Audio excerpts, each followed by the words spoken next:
The empires were built, but the horizon was not yet full. The restless ones still looked to the sea. We built a bridge of wood for an ocean of salt. The double-hulled canoe was our chariot of the waves. We captured the breath of the spirits. These sails were woven with the hope of finding a new world. No maps existed for the Blue Desert. Our map was written in the stars, passed from father to son. We left the safety of the shore. Thousands of miles of empty water lay before us. The ocean tried to swallow us, but we moved with the water, not against it. The birds were our messengers. A single wing in the sky meant land was hiding beneath the horizon. We carried our ancestors' food with us.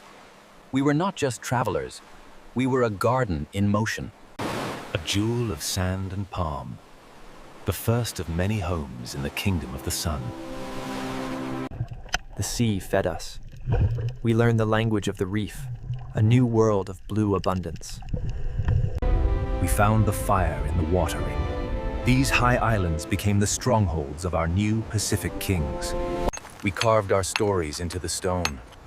On the loneliest island on Earth, we stood tall. Our history was written on our skin.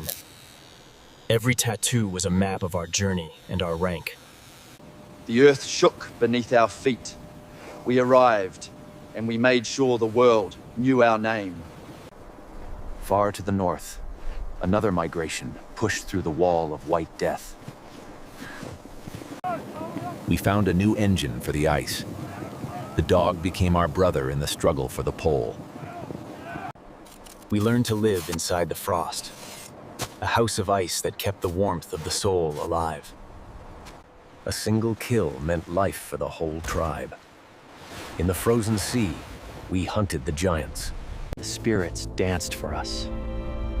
Even in the longest night, there was beauty in the cold.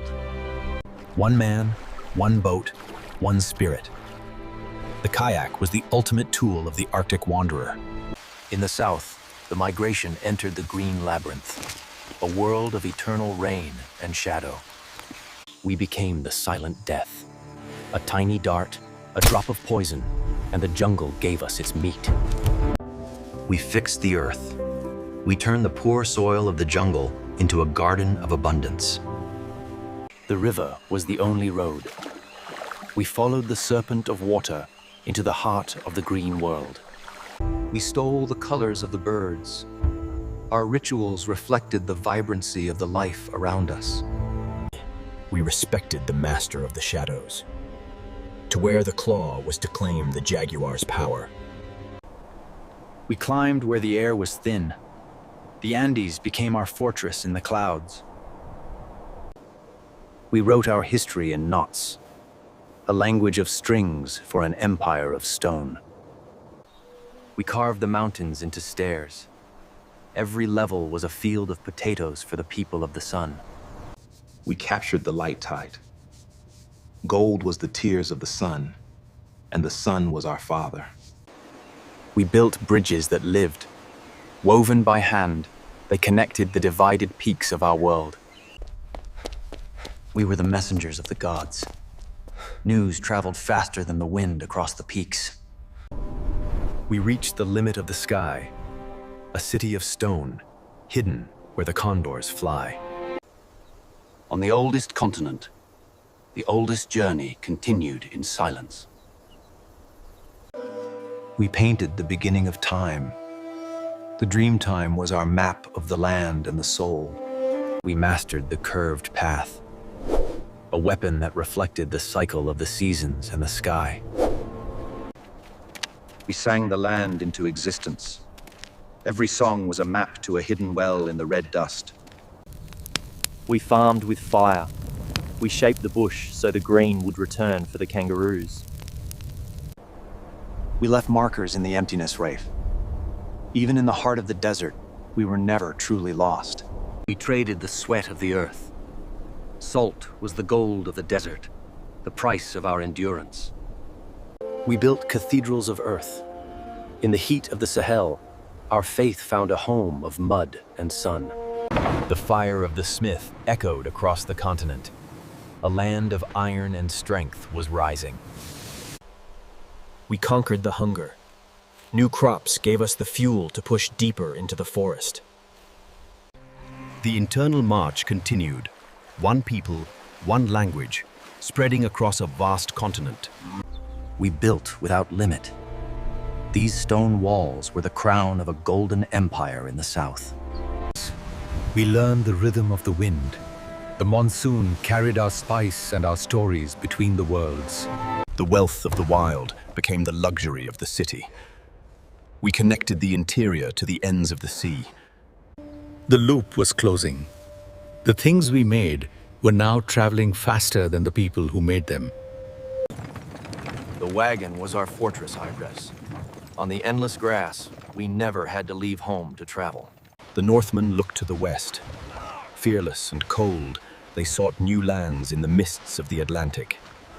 They were the last of the great seafarers, pushing the migration to the very edge of the map. The circle was nearly complete. From east and west, the human tide was meeting on a new shore.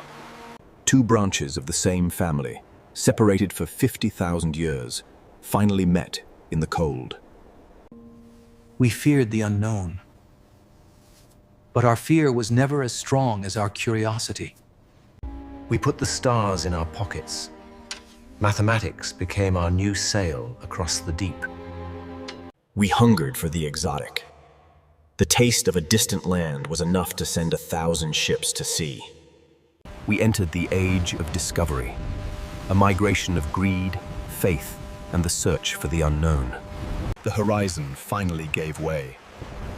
The last great frontiers were falling before the human march. What was lost was found. The horse returned to the lands it had left 10,000 years before. The world was no longer a collection of tribes.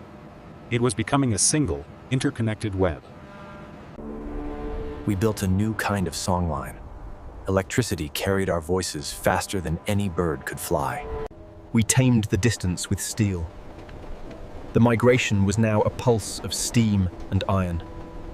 The last empty spaces were filled. The frontier was disappearing into the dust of our wheels. We sent our stories into the air where the migration of sound had begun, crossing every border. Only the poles remained. The last white spots on the map were calling for the brave. We reached the final point. There were no more lands to walk, no more seas to cross. We stood above the world. The mountains that once blocked our path were now beneath our feet. We returned to the deep. The ocean was the next frontier, a world we had only just begun to see. We looked beyond our home. The migration was turning its eyes to the stars, the final ocean. We saw our home as it really was. A single, fragile island in the ultraviolet frontier. A step that took 50,000 years to make. Our children are already there. The migration has left the cradle of the earth. We have sent our name into the stars, a message from a species that refused to stay still. The fire is the same. The curiosity is the same. The journey never truly ends. We were born to wander. Now,